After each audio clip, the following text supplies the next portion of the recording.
안수남의 새.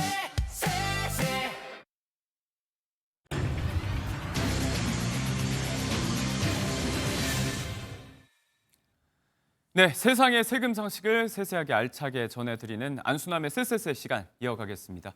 베테랑 세무 전문가 안수남 세무사님 모셨습니다. 어서 오십시오. 네, 안녕하세요. 네. 자, 오늘은 영상에서 보신 것처럼 이제 부동산 명의 문제 이야기를 좀 해보겠습니다. 이게 내 집 장만 때 단독 명의냐 공동 명의냐 어떤 게 더 나을지 네. 오늘 이 문제에 대해서 한번 답을 내려보도록 하겠습니다. 네. 예전에는 이제 집 살 때 세대주 단독 명의로 보통은 남편 명의로 하는 경우가 많았는데 네. 요즘은 이제 젊은 세대들은 많이 다른 것 같습니다. 애초부터 공동 명의를 많이 하는 것 같더라고요. 네, 네. 일단 세무사님은 어떻게 하셨는지 여쭤봐도 괜찮을까요? 저는 처음에 제 명의로 했다가 두 네. 번째 살 때는 아내 명의로 했었고 예. 다시 또 바꾸면서도 아내 단독 명의로 했었어요. 그래요. 네. 그런데 굉장히 믿음직하다고 신뢰를 해주셔서 그런지 네. 굉장히 좋아하더라고요. 그러니까 충분하게 단독 명의로 해줄 만한 가치가 네. 있는 것 같습니다. 네, 부부 관계를 고려했을 때 이제 배우자 이야기를 잘 듣는 것도 중요할 텐데 네. 사실 이 부분이 어떤 게 더 나을지 이제 마냥 한쪽 말만 듣고 결정할 수가 없는 게 각각에 따른 절세 효과 이런 게 좀 달라서인 것 같아요. 맞습니다. 일단은. 예. 자, 일단 공동 명의의 장점으로 지금 이야기한 절세 효과의 이야기를 많이 하는데 네. 이번 15일이 또 종부세 시한이잖아요. 맞습니다. 관련해서 예. 좀 달라지는 것들이 있죠. 네. 종부세는 인별과세다 보니까 1세대 1주택자에 대해서는 세액공제를 조금 더 많이 해줘요. 예. 12억까지 공제를 해주고 있습니다. 그런데 예. 인별로 만약에 공제를 받는다면은 공동소유자일 경우는 각각 9억까지 해주는 거예요. 그럼 둘이 합치면 18억. 18억이 되는 네. 거죠. 그래서 일반적으로 공동명의로 하는 것이 유리한 경우가 많이 있습니다. 음. 그런데 이제 또 이게 반드시 이제 공동명의가 유리하다고 볼 수 없는 것이 예. 이제 추가세액 공제들이 있는데 네. 그때는 또 단독명의이기 때문에 비교를 또 해봐야 됩니다. 네. 추가세액 공제는 이제 1세대 1주택인 단독 명의자의 경우에 해당하는 네, 거죠. 네, 그래서 네. 단순히 이야기하면 지금 이야기한 대로 뭐 12억이냐 18억이냐라고 생각하면 공동 명의냐가 나을 수도 있겠지만 네. 그렇지 않은 부분이 있다. 지금 말씀하신 그러면 그 세액 공제 혜택을 좀 정리를 해봐야 될 것 같아요. 그러니까요. 그것이 종합부동산세에서 이제 문제가 됐던 것이 뭐냐면 오랫동안 사신 분이 나이도 많으신 분이 예. 종합부동산세가 부과되니까 집 팔고 내려가야 되는 그런 일이 벌어졌어요. 예. 그러면 실수요자라 한다면은 그 종합부동산세를 납쳐줘야 될 거 아니냐 하는 예. 것 때문에 1세대 1주택자에 한해서 첫째 연세를 60세를 기준으로 해가지고 예. 60세 때 세액공제를 20%, 65세 때 30%, 예. 70세 이상이면은 40%까지 해줘요. 그러니까 고령자 세액 공제인 그렇습니다. 만 그렇습니다. 60세 이상인 경우에 네, 해당이 이제 아무래도 이제 계속 수입이 없을 테니까 예. 은퇴자들 대상으로 해서 아마 해주게 되는 것 같고요. 또 보유기간이 긴 분들. 예. 그래서 기본이 5년부터 시작해 되는데요. 5년 이상이면 20%. 예. 그다음에 10년 이상이면은 30%. 그리고 예. 예. 15년 이상이면은 40%, 50%까지 해줘요. 예. 이게 두 개 합쳐서 다 해줄 합쳐서? 수가 있는데 최대. 그럼 이제 최대 90%까지 되는데 90% 90%까지는 안 해주고 네. 한도를 80%까지로 정해놨습니다. 90%까지 정해놓고 80%만 해주는 게 이유가 있는 걸까요? 너무 과하다는 거지. 최소한 그래도 집 한 채 있으면 예. 20% 정도는 세금 내는 것이 어떠냐 해서 네. 최대 한도를 80%까지만 해준 것 같습니다. 네. 최대 공제 혜택이 80%라는 것도 사실 상당한 수준이죠. 그래서 맞습니다. 예. 고령자이시고 오래 집을 보유했다면 경우에 따라서는 말씀대로 이제 20% 정도만 세금을 내도 되는 경우가 있기 때문에 네. 이럴 때는 단독 명의가 더 유리하다고 볼 수가 있는데 네, 네.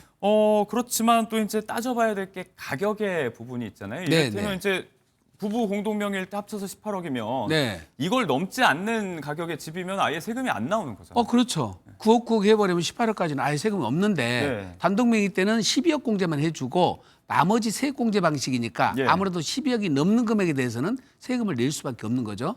그래서 경우에 따라서 네. 가액에 따라서 나이나 보유기간에 따라서 각각 다 시뮬레이션을 해봐야 돼요. 네. 무턱대고 그냥 무조건 공동명의가 유리하다 이렇게만 볼 수는 없습니다. 아무리 네. 공제를 많이 해줘도 이제 네. 세금이 나올 수 있는 경우가 있기 때문에 그렇습니다. 말씀대로 각각의 경우 나이와 보유기간 가격까지 따져봐야 된다. 네. 자, 이 대목에서부터 벌써부터 이제 머리가 아프다는 분들께서는 그런 질문 하실 수 있을 것 같아요. 네. 왜 그냥 같은 가격의 집인데 네. 누가 보유했고 또 혹은 몇 명이서 보유했느냐에 따라서 왜 세금이 달라지는가?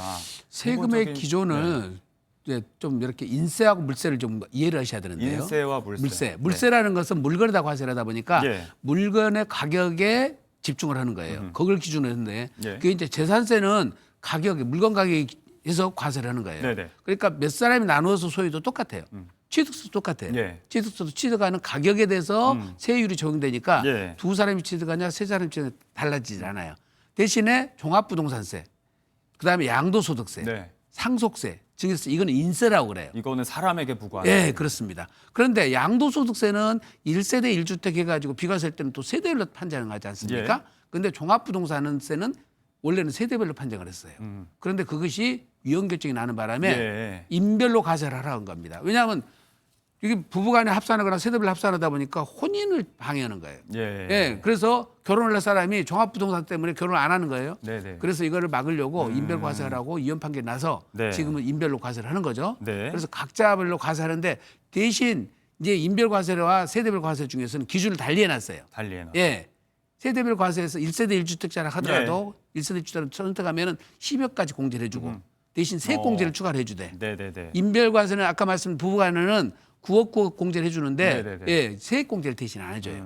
그러니까 그걸 따져 비교를 해봐야 되겠죠. 네, 이제 공동 명의인 경우에 신청해서 지금 단독 명의로 이제 세액공제 받을 수 있다는 얘기잖아요. 원래 그거를 공동명의를 해놓다 보니까 네. 이게 단독명의로 한 사람한테 오히려 불리해진 거예요. 예. 근데 그거를 예측 못하고 제가 종부세 과세 대상이 아니었어요. 그래서 부부 공동명의를 해놨더니 난 지금 종부세 과세 대상이 됐어. 네. 그때 가서 합치려니까 또 세금 또 들어가잖아요. 예. 이제 그때 불합리한 점이 있다고 그래서 네. 문제를 삼으니까 네. 1세대 1주택 특례를 만들어준 거예요. 아하, 특례 조항이 예, 예. 있다. 부부가 같이 각각 소유하더라도 단독으로 만약에 신청한다면 네. 그래 그건 인정해줄게. 네. 예, 그래서 선택을 하게 만들어줬으니까 아무래도 처음에 기본이 네. 공동으로 가는 것이 유리하죠. 선택폭이 있으니까. 네. 그 단독으로 갔다가 나누는 것은 또 세금 또 물어야 되니까. 예. 예. 그래서 특례 제도가 도입됐습니다. 몇 가지 의문 사항이 듭니다. 네. 일단 그러면 이제 특례를 통해서 신청을 할 수 있다고 하면 네. 그때는 인별과세니까 이제 부부 각자의 지분이 같다고 하더라도 세금은 한 명이 내는 걸 텐데 네. 그때는 이 세금은 누가 내게 되나요? 그럼?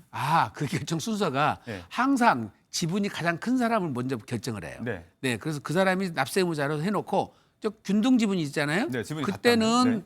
두 사람이 합의를 해가지고 어. 신청하게 돼 있어요. 네네. 그럴 때는 내가 누구로 하는 것이 유리한지를 판단해 줘야 됩니다. 전략을 좀 세워야겠네요. 보유 기간이 긴 거, 그다음에 나이가 많으신 분 이런 식으로 해가지고 아무래도 세액공제가 높은 사람 기준으로 신청을 하게 되면은 네. 예, 특례 신청을 받아줍니다. 그리고 이 부분에 대해서 이제 고민을 하는 건 결국 그 1세대 1주택자에게 돌아가는 세액공제 혜택에 대한 부분이기 때문에 네. 이 2주택자 이상이면 이 부분에 대해서는 더 이상 고민할 필요는 없는 부분이거든요.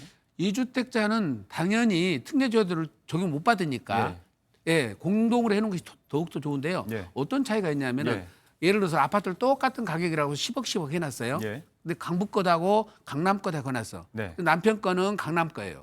아내 거는 강북이요. 예. 강북 거는 10억 그대로 가버려. 네. 근데 남편 거는 30억 가버렸단 말이죠. 어허. 가격이 달라져 버렸잖아요. 예.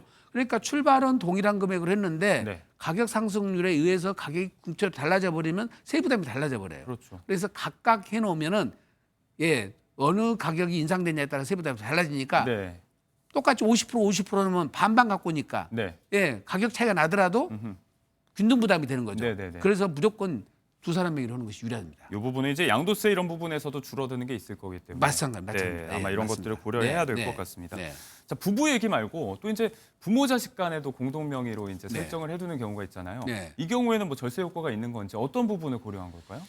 지금 종합부동산세도 당연히 달라지긴 달라지는데요. 네. 더 중요한 거는 상속세 부분이에요. 상속세요. 네, 특히 배우자가 계신 분들은 배우자 공제가 있어서 어느 정도 상속세가 절세 효과가 생기는데 배우자가 네. 없어버리면 네. 기본 공제가 너무 낮잖아요. 지금 우리가 아파트 한 채 80억 정도 했을 때 네. 예상세를 뽑아보니까 약 35억이 됩니다. 반값이 반이 세금이잖아요. 네. 그러다 보니까 상속세 부담이 너무 커진 거죠. 어. 그럴 때는 좀 미리 덜어내야 돼요. 예, 덜어낸다. 그래서 자녀들이 2명씩 있다 그러면 네네. 10억씩 증여를 하게 되면 어. 10억에 대한 증여세는 약 2억 3천 네네. 정도 나오거든요. 네. 그러면 실효세율이 23%잖아요. 예. 그러니까 상속세 50%낼 돈을 23% 증여세를 내서 미리미리 주면 상속세가 그만큼 줄어들겠죠. 예, 그렇게 해서 상속세를 줄이는 것이 절세 효과가 나기 때문에 네. 예, 무조건 자녀들한테 미리미리 주는 것이 좀 필요합니다. 매번 말씀하시는 이제 상속과 증여의 그 대원칙, 그러니까 네. 계획을 좀 미리 세워서 줄 게 있으면 미리미리 좀 미리미리 나눠서 네. 증여를 해두는 게 네, 낫다라는 맞습니다. 말씀일 것 같습니다. 네. 다시 부부 이야기로 좀 돌아와 볼게요. 규제 지역 아파트를 취득했을 때는 이제 자금 조달 계획서를 내야 되죠. 네. 그러니까 어떤 경로로 자금을 마련했는지 좀 상세히 기재를 해야 되는데 네. 이 부분도 지금 만약에 명의가 2명이면 네. 각각 내야 되는 거 아닙니까? 각각 내야 됩니다. 그러면 예. 좀 절차가 많이 복잡해지겠어요. 그러니까 당연히 그것 낼 때 자금 조달을 자기 자본하고 타인 자본을 또 내시는데 예. 이것만 집중하시면 안 돼요. 그 앞에 전세 자금에서 왔다든지 예. 다른 부동산을 처분하고 왔다든지 그러면 증여는 지금 현재 10년 안에 건 합산되거든요. 예. 그런데 8년 전에 전세 자금에서 아내한테 증여한 것이 있었어요. 네. 그다음에 이걸 또 따로따로 생각하시고 요놈 왜 이것만 증여한다고 생각하시면 안 되거든요. 예. 이걸 합산시켜야 됩니다. 그래서 각자가 자금 조달 계획서를 세우되 네. 예, 배우자의 경우에 증여를 할 경우는 네. 10년 이전에 증여가 됐는지를 또 체크를 해 주셔야 돼요. 음. 그다음에 타인 자본도 네. 처음에 네. 대출 받을 때 네. 단독 매매로 보통 대출 받거든요. 그 대출 받은 단독 매매라 할지라도 공동으로 부담을 하고 변제도 공동으로 하고 예. 지급이자도 공동으로 부담한다면 네. 공동 채무 약정서를 만들어 놓으셔 가지고 예, 그것이 세무서가 나오면은 네. 채무자는 단독 명의지만 실질은 둘이 공동 명의로 부담한 거다. 그래서 그 지분율만큼 채무를 타인 자본에다 집어넣어줘야 됩니다. 예. 이런 디테일함이 좀 필요하니까 네네네. 예, 각자 작성할 때 전문가의 좀 도움을 받고 하실 필요가 있습니다. 대출 부분도 그렇고 뭐 이제 액수에 따라서는 부모님께 받은 증여 이런 것도 있어요. 맞습니다. 예. 증여 이슈가 또 2배가 또 된다. 2배가 되죠. 네. 네, 네. 알겠습니다. 네. 자, 이런 여러 가지 이점에도 불구하고 이게 복잡해지는 부분이 있기 때문에 공동명의 시에 주의할 단점도 저희가 살펴보긴 해야 될 것 같습니다. 네. 매매라든지 임대차 계약 같은 네. 이 법적 행위들을 행사할 때 이때에도 지금 절차는 마찬가지로 2배로 복잡해지는 거죠. 소유자가 다 동시에 해야 되니까 예. 서류를 각각 준비를 해야 되고요. 또 의사 합치가 이루어져야 되는데 예. 가끔 부부간에도 의사 합치가 안 되는 게 특히 많습니다. 예. 예, 특히 부모 자식간에 예, 줄 때는 줬는데 나중에 돌아서 가지고 예, 아버지 말을 안 듣고 어머니 말을 안 듣는 사례가 많이 네. 있으니까 네. 제가 볼 때는 자녀들하고 할 때는 부담부 증여 형식을 취하는 게 좋을 것 같아요. 오. 왜냐하면 네. 예, 내가 의사결정을 해서 따라갈 때는 따라가도록 해야 되고 그거를 내가 의사결정인데 동의를 네. 안 해주면은 네, 네, 내가 해제할 수 있는 예 그걸 부담부라고 그러거든요. 네. 그런 부담을 지운 증여를 해야지만이 네. 어떻게 보면 좀 통제가 가능하지 않을까 이런 생각을 합니다. 네. 혹시라도 이제 돈 문제 때문에 생길 수 있는 가족 간의 갈등 방지 차원에서 네. 안전장치가 좀 필요하다. 안전장치가 필요합니다. 네. 네. 네. 자, 이해 당사자가 늘어날 수 있는 만큼 절차가 더 복잡해지고 네. 갈등의 소지도 더 늘 수 있다는 점은 저희가 유의를 해봐야 될 것 같습니다. 자, 세금 이야기로 다시 좁혀보겠습니다. 명의를 어떤 걸로 하느냐에 따라서 달라지는 부분들 종합부동산세 이야기를 해봤는데 양도세 면에서는 아까 조금 전에도 잠깐 얘기가 나왔지만 네. 어떨까요? 어떤 점이 좀 이 경우는 더 유리하다고 조금 더 확실하게 말할 수 있는 부분이 있죠. 양도소득세는 누진세니까요.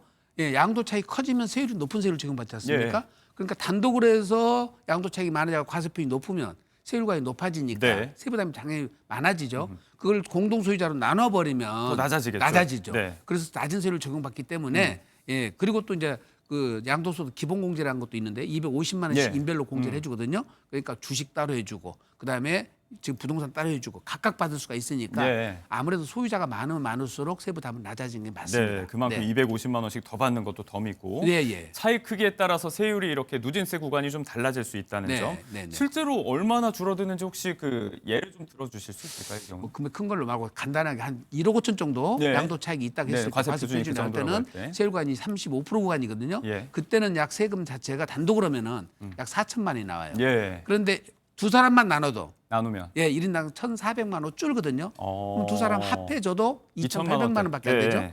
그러면 1,200만 원 벌써 줄어들지 않습니까? 그렇죠. 그래서 예, 숫자를 늘리면 늘릴수록 네. 예, 세부담은 줄어든다는 것을 예, 과세 확실히 표준. 달라집니다. 네, 그러면. 네. 1억 5천 정도에 지금 이 정도 차이가 난다고 하니까 네. 금액이 더 큰 더 경우는 금액이 더 확실하게 크면 더 커져죠. 네, 고려를 네, 좀 하셔야 될 것 맞습니다. 같아요. 네. 상속세 같은 경우는 어떤지 이것도 일단 뭐 그 적용되는 상속재산가액이 줄어든다는 차원에서는 맥락이 네. 같을 것 같아요. 마찬가지입니다. 네. 그런데 이제 통상적으로 우리 우스갯소리로 예. 남편이 많이 재산을 갖고 있고 아내가 적으면 죽는 순서를 잘 좀 지켜라 이런 얘기까지 있어요. 예. 웃지 못할 얘기인데. 네 맞습니다. 그 재산을 많이 가진 사람이 먼저 돌아가셔야지 배우자 공제를 받을 수가 있거든요. 그래서 배우자 공제를 많이 받도록 해야 되는데 네. 그러기 전에 분산해서 갖고 계시는 것이 유리하거든요. 부부간에는 6억까지는 세금 없이 줄 수가 그렇죠, 있지 네. 않습니까? 그럼 12억 주는데 기간이 얼마 걸릴까요? 12억을 얼마나 기한을 나눠서 줘야 되나? 10년 단위로 6억을 줄 수가 있어요. 그럼 그러면 20년에 나눠서?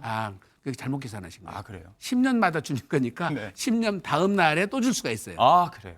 네. 12억을 줘가지고 분산해서 계속 덜어내야죠. 네, 그쪽 네, 네. 배우자가 따로따로 갖고 계시면 예, 상속 순서가 상관이 없고 또 근데 배우자 상속 공제가 있으니까 개시까지의 시간이 좀 더 필요하지 않습니까? 그래서 절세에 제일 중요한 것은 시간 분산이에요. 미리미리 해야 여유가 된다. 많이 있어야 네. 되니까 예, 시간을 충분히 갖고 하시는 게 좋을 것 같습니다. 네, 같은 말씀을 또 계속해 주시는데 그만큼 좀 강조를 해야 되는 부분입니다. 네, 네. 내용을 정리해 보자면 이제까지 나온 내용들 종합해 보자면 종부세 면에서는 경우의 수를 좀 따져보긴 해야겠지만 네. 일단은 공동 명의로 했을 때 이득을 볼 수 있는 부분이 좀 많다 정도로 정리가 가능할 것 같습니다. 네. 앞서 말씀하신 대로 이제 단독 명의로 한 분들이 공동 명의로 바꾸는 건 가능할까요? 네. 그렇습니다. 네. 당연히 가능하죠. 네. 이제 그게 문제는 취득세 이슈가 있으니까 네. 아까 말씀드린 부부간이라 하더라도 배우자 공제를 초과하는 것에 대해서는 취득세를 내야 되고 양도증여세를 내야 되고 또 취득세를 내야 돼요. 네, 그 기준은 근데 어떻게 되나요? 이게 취득세가요. 이게 요즘에 전부 조정 대상적으로 지정되어 있다 보니까 네. 1세대 1주택자는 배우자나 직계 비속한테는 네. 취득세를 중과세를 안 하는데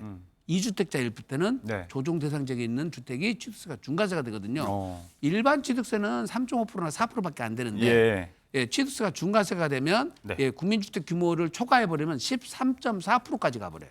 85제곱미터 이상 이하인 그렇습니다. 경우에 12.4%, 넘으면은 13.4%. 13.4%이기 예. 때문에 오히려 10억을 준다고 했을 경우 배우자 간에 예. 증여세는 7천만 원밖에 안 되는데 취득세가 1억 3천 돼 버려요. 예. 취득세 부담이 꽤 크니까 네. 지금 조정 대상지역에 지정된 곳은 좀 유예를 시키시고 어. 기다렸다 하시고 네. 비조정 지정될 것을 먼저 하시는 것이 네. 예, 유리합니다. 규제 내용이 좀 바뀌는 부분이 있는지를 좀 시간을 두고 봐야 된다는 맞습니다. 말씀이시죠. 예, 예, 예. 하나 더 주의사항 이야기를 좀 해보자면 네. 이제 건설사 신규 분양의 네. 경우에는 이 경우도 지금 새로 분양받으면서 아예 남편과 아내로 공동 명의를 하는 경우들이 많이 있는데 네. 이 경우에 잘 모르고 대처했다가 이제 세금 폭탄을 맞는 경우가 있다면서요? 아파트는 살 때는 예. 거래가격이 딱 결정돼 버리니까 자금 부담이 얼마인지 나와 버리잖아요. 네. 근데 분양받은 아파트는 분양받은 금액이 그 지분율로 해서 증여를 해주는지를 잘못 알고 있어요. 그게 아니에요? 그러면? 트리니온 같은 경우에 예를 들어서 네네. 25평짜리가 20억에 분양받았다고 그래요. 네. 근데 지금 거기에 프리미엄만 25억이 붙었습니다.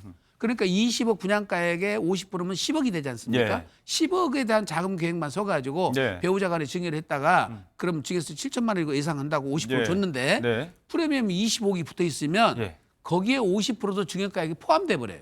프리미엄까지 포함을 그렇습니다. 해서요. 예. 따라서 감정가액을 해서 프리미엄 가액을 산정한 다음에 증여 비율을 결정을 해야지 네. 안 그러면 자금 부담이 확 늘어나 버립니다. 네. 그다음에 두 번째는 거기도 예, 중도금 대출 받아서 예. 그다음에 중도금 대출 받은 다음에 부담부 증여를 하게 되면은 증여세만 나오는 게 아니라 양도세 소득세가 상당히 많이 나올 수 예, 있습니다. 예. 미리서 꼭 세액 계산해 보시고 네. 전문가한테 도움 받으신 다음에 실행을 하셔야 됩니다. 네, 분양가와 또 이제 실제 시세 프리미엄까지 고려한 가격의 차이가 많이 나는 경우에는 무작정 공동증여를 하겠다고 나서면 안 된다. 반드시 네. 상담이 좀 필요하다는 말씀이었습니다. 네, 네. 자, 부동산 관련 세금 문제 오늘 공동과 단독 명의의 경우를 나눠서 이점도 좀 따져봤고요. 주의해야 될 사항까지 안수남 세무사님께 들어봤습니다. 오늘도 좋은 말씀 고맙습니다. 네.